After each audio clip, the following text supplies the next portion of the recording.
अगर तुम्हारे sample paper marks 60-70 पर अटक गए तो ये वीडियो बिल्कुल तुम्हारे लिए है, क्योंकि आज मैं तुम्हें बताने वाला हूँ वो कॉमन मिस्टेक्स जो अभी ऑलमोस्ट हर class 10 student sample question paper solve करते टाइम कर रहा है। और ऑनेस्टली बताऊं, अगर तुमने ये वीडियो ओपन किया है तो ये मेरा प्रॉमिस है, ये वीडियो सैंपल पेपर्स के ऊपर बेस्ट वीडियो होने वाला है। मैं दोस्त आपको बता दूं, ये वीडियो मैंने बहुत ही रिसर्च करके बनाई है। इसमें बहुत सारे टॉपर्स का नॉलेज है, हर टॉपर से हर टीचर से एक एक बात मैंने कलेक्ट की है और मेहनत करके टॉप 10 मिस्टेक्स लेकर के आया हूँ, जिसे अवॉइड करके आप इजिली 50-60% मार्क्स से उठकर अपने ड्रीम स्कोर 95% मार्क्स तक इजिली पहुँच सकते हैं। इस वीडियो में मैं सिर्फ टिप्स नहीं, बोर्ड लेवल रियलिटी भी बताने वाला हूँ, प्लस कुछ बोनस टिप्स। मेरे नन्हे मुन्ने छोटे भाई बहन, प्लीज यार वीडियो को एंड तक जरूर देखना। मैं डिस्क्रिप्शन में चैप्टर्स भी लगा दूंगा ताकि आपकी और हेल्प हो जाए। यार आज के इस वीडियो में कोई इंट्रो वगैरह नहीं दूंगा, क्योंकि ये वीडियो बहुत ही ज्यादा हटके होने वाली है। मिस्टेक नंबर 1, सैंपल पेपर्स को वर्कशीट की तरह ट्रीट करना। सबसे बड़ी गलती ये है कि स्टूडेंट सैंपल पेपर्स को वर्कशीट मोड में सॉल्व करते हैं। मतलब यार टाइमर नहीं लगाया, क्वेश्चंस स्किप कर दिए, आंसर्स प्रॉपर्ली नहीं लिखे, बीच बीच में मोबाइल उठाकर सोल्यूशन देख लिए। अगर तुम ऐसा कर रहे हो तो सैंपल पेपर सॉल्व करना इक्वल्स वेस्ट। लेकिन भैया ऐसा क्यों, हम कुछ तो सॉल्व कर ही रहे हैं। देखो यार ध्यान से समझो, सैंपल पेपर्स प्रैक्टिस का असली पर्पस है एक्चुअल बोर्ड एग्जाम का सिमुलेशन। बोर्ड्स में तुम्हें 3 घंटे कॉन्टिन्यूअसली बैठना है, प्रेशर में रहकर सोच कर लिखना है, बहुत ही अच्छे से टाइम मैनेज करना है। तो भैया सैंपल पेपर सॉल्व करते टाइम भी एग्जाम लाइक एनवायरनमेंट बनाओ, फोन साइलेंट करके साइड में रखो, 3 घंटे का टाइमर लगाओ, सेक्शन के हिसाब से टाइम डिवाइड करो। जैसे सेक्शन ए को आपने 30 मिनट्स दे दिए, सेक्शन बी को 40 मिनट्स, सेक्शन सी को 50 मिनट्स और रीचेकिंग के लिए आपने 20 मिनट्स दे दिए। आपको एक बहुत ही मेन बात बताता हूँ, बहुत ही ध्यान से सुनना। अगर तुम सैंपल पेपर्स को वर्कशीट मोड में कर रहे हो तो तुम सिर्फ क्वेश्चन प्रैक्टिस कर रहे हो, एग्जाम का प्रैक्टिस नहीं कर रहे। समझे भैया? अब आपको देता हूँ bonus tip number 1, same time पे पेपर देने की हैबिट। देखो यार, जैसा कि आपको पता ही है कि बोर्ड एग्जाम सुबह 10 बजे स्टार्ट होते हैं, तो भैया घर पर भी सैंपल पेपर्स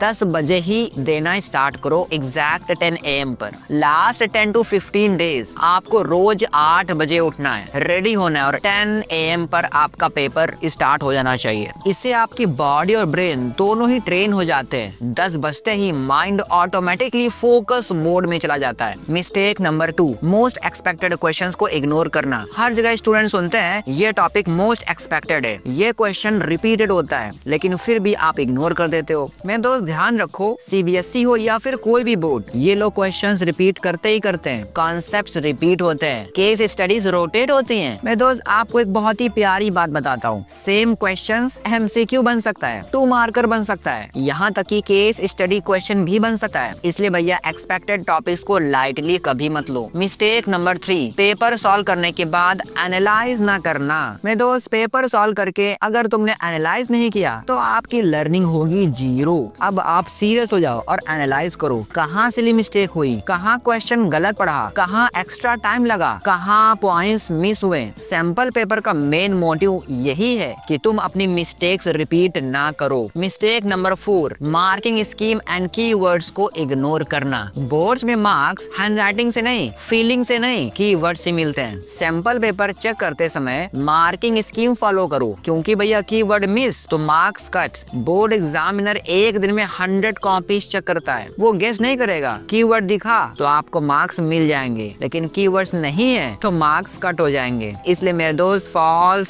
सेटिस्फैक्शन मत लो। Bonus tip number 2, marking scheme को स्टडी मटेरियल की तरह पढ़ो। क्या आपको पता है कि टॉपर्स क्या करते हैं? वो मार्किंग स्कीम को पूरा पढ़ते हैं, देखते हैं आंसर कैसे क्रिस्प लिखा है, कौन सा कीवर्ड कहाँ पर यूज हुआ है। मार्किंग स्कीम स्टोरीज नहीं होती जैसा आप करते हो अपने आंसर्स में, वो टू दी पॉइंट आंसर्स होते हैं, यानी सिर्फ वही जो एग्जामिनर को चाहिए। इसलिए तुम भी आंसर्स वैसे ही लिखो तो फुल मार्क्स ऑटोमेटिकली आ जाएंगे। लेकिन भैया हमें मार्किंग स्कीम मिलेगी कहाँ? मैं दोस्त आप टेंशन मत लो, मैंने डिस्क्रिप्शन में लिंक लगा दिया है, मार्किंग स्कीम डाउनलोड कर लेना और उसको जल्दी से यूज करना स्टार्ट कर दो। और मैं ट्राई करूंगा टेलीग्राम पर डाल दूं ताकि आप इजीली उसे एक्सेस कर पाओ। मिस्टेक नंबर 5, प्रेजेंटेशन पे फोकस ना करना। आपको पता है आप घर पर सैंपल पेपर देते टाइम क्या बवाल करते हो? Rough answers, half attempts, untidy writing. But आपको पता है कि बोर्ड्स में क्या होता है, इसके just opposite. Plus section wise solving, proper spacing, headings, points, clear presentation. मेरे दोस्त आपको ये समझना होगा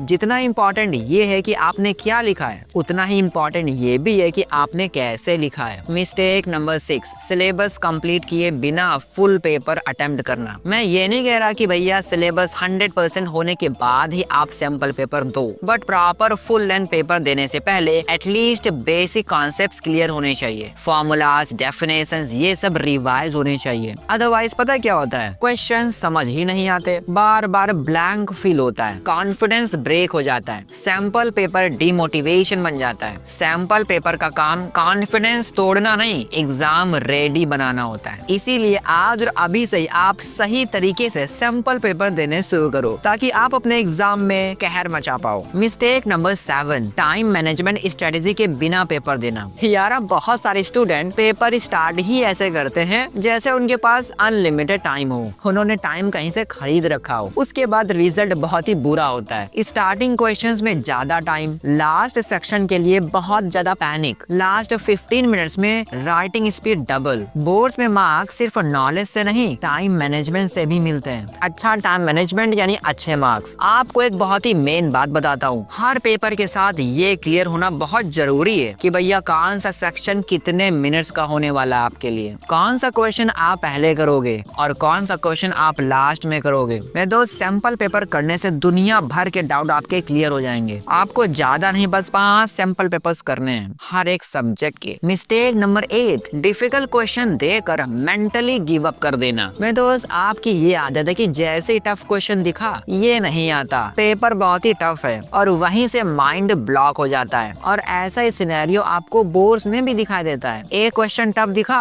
तो आपको लगता है पूरा क्वेश्चन पेपर टफ है, लेकिन ऐसा होता नहीं है। रियलिटी ये है कि हर एक पेपर में इजी भी होते हैं, मॉडरेट भी होते हैं और टफ वाले क्वेश्चन भी होते हैं, यानी मिक्स क्वेश्चन होते हैं। आपके अंदर वो स्किल होनी चाहिए कि भैया कौन सा क्वेश्चन आपके लिए इजी है उसे पहले कर लो, जो मॉडरेट है उसे बाद में करो, और जो टफ लग रहा है उसको लास्ट में कर लो। लेकिन अगर सैंपल पेपर दोगे ही नहीं तो आपका माइंड ये बातें समझ नहीं पाएगा सही से। इसीलिए आपको एक छोटा सा गोल्डन रूल दे देता हूँ, जब भी आपको टफ क्वेश्चन दिखे तो उसे स्किप करो, पहले इजी क्वेश्चन सॉल्व करो, अपना कॉन्फिडेंस बिल्ड करो, फिर लास्ट में टाइम बचे तो वापस आकर उसे जरूर कर सकते हो। Mistake number 9, that is very important, सिर्फ मार्क्स देखना, मिस्टेक्स का पैटर्न ना समझना। आपको पता है आपका हैबिट क्या है, आप बोलते हो कि भैया मेरे इस पेपर में 62 मार्क्स आए आउट ऑफ 100, ये बोल के आप नेक्स्ट पेपर स्टार्ट कर देते हो। बट आप ये नहीं देखते कि हर पेपर में सेम टाइप की गलती हो रही है क्या मुझसे, मेरी कैलकुलेशन में कहाँ प्रॉब्लम्स आ रही हैं, कौन से कॉन्सेप्ट्स में मुझे प्रॉब्लम्स आ रही हैं, प्रेजेंटेशन में क्या क्या प्रॉब्लम्स मैं फेस कर रहा हूँ, कीवर्ड्स में क्या क्या प्रॉब्लम्स है, क्या क्या सोल्यूशंस हैं। मेरे दोस्त इस बात को याद रखो, बोर्ड एग्जाम में इम्प्रूवमेंट तब होता है जब सेम मिस्टेक्स रिपीट होना बंद हो जाए। लेकिन आप हो कि मिस्टेक्स देखने के बाद भी उसे इम्प्रूव नहीं करते। अगर मिस्टेक्स को इम्प्रूव करोगे तभी मिस्टेक्स रिपीट होना बंद होंगी और तभी आप अपने बोर्ड एग्जाम में हिस्ट्री बना सकते हो। मिस्टेक नंबर 10, ज्यादा पेपर सॉल्व करना और बहुत ही कम इम्प्रूवमेंट करना। भैया हमने तो 10 से 12 सैंपल पेपर सॉल्व कर लिए, लेकिन हमारे मार्क्स तो वहीं के वहीं पर हैं। लेकिन क्या आपने कभी सोचा है कि आपके साथ ऐसा होता क्यों है? क्योंकि भैया no proper analysis, no correction notebook, जिसे हम कभी कभी प्यार से मिस्टेक नोटबुक भी बोलते हैं,